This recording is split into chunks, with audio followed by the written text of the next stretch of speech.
Dan kisah menjadi mu'alaf tiap manusia itu berbeda-beda ya Farid ya. Iya, Tak jarang dari mereka itu mendapat penolakan dari keluarga, orang terdekat juga harus mereka terima. Iya betul sekali Rahma, dan saya salut sekali dengan upaya mu'alaf yang terus mempelajari Islam secara mendalam ya. Meski mereka menerima banyak tantangan. Ya, oleh karena itu paguyuban komunitas mu'alaf dibentuk guna menjaga keutuhan Islam para mu'alaf.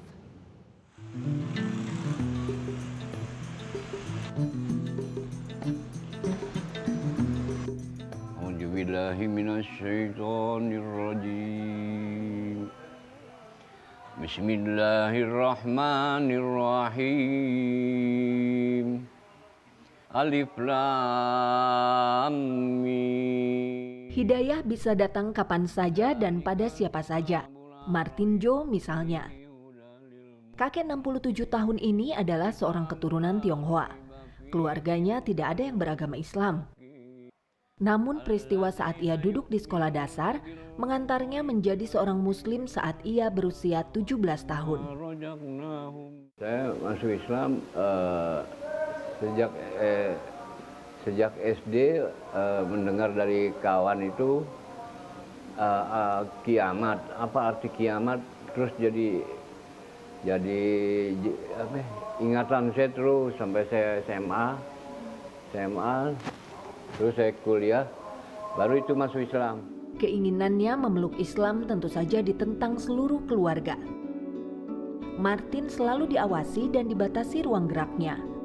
Namun hasrat yang tidak terbendung lagi membuatnya nekat masuk Islam. Akibatnya Martin diusir dari rumah dan tidak lagi dibiayai oleh orang tuanya. Saya sampai kerja waktu itu saya kerja di Loto Fair, Loto gitu. Padahal waktu itu saya belum terlalu paham bahwa kalau kerja di situ haram. Tapi untuk menghidupi diri saya terpaksa saya harus kerja begitu. Meski harus bekerja keras, Martin tetap berpegang teguh pada keyakinannya. Ternyata justru Martin merasa lebih tenang. Banyak pula kemudahan hidup yang dirasakannya.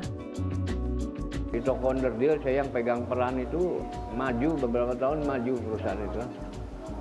Dan kebaikannya ada buat saya. Dan lebih berkah lagi kayak bulan Ramadan ini dalam kondisi pahit, tapi begitu bulan Ramadan biasanya barokah itu datang. Qul huwallahu ahad. Katakanlah Allah itu esa. Allahus somad. Kini 50 tahun sudah Martin menjadi seorang muslim. Martin pun selalu membimbing anak-anaknya untuk menjadi muslim sejati. Sehari-hari Martin biasa berada di Masjid Lao-Tse di wilayah Pasar Baru, Jakarta Pusat. Masjid ini memang biasa menjadi tempat berkumpulnya kalangan Tionghoa Muslim.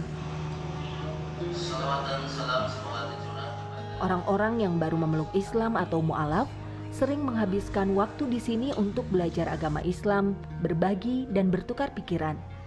Oh, yang mau datang kemari siapa aja. Tidak ada rasa malu. Karena di sini tempat orang belajar semua.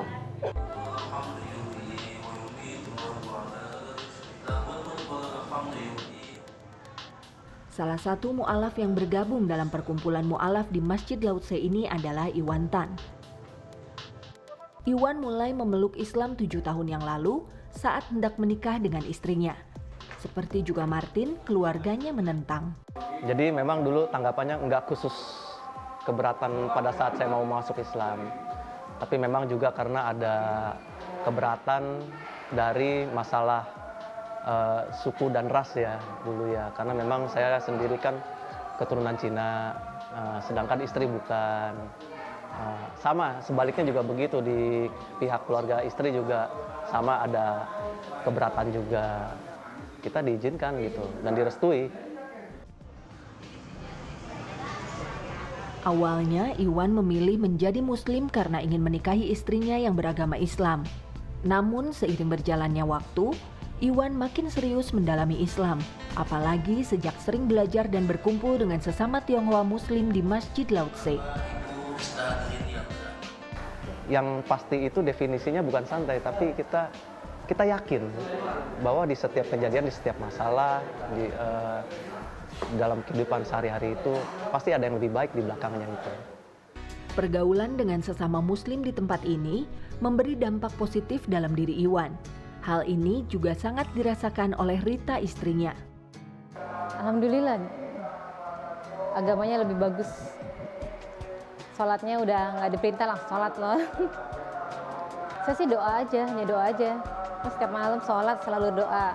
Terus saya anjurkan dia ke sini, ke Lause. Alhamdulillah sekarang semenjak ke Lause, hampir 90% berubah drastis.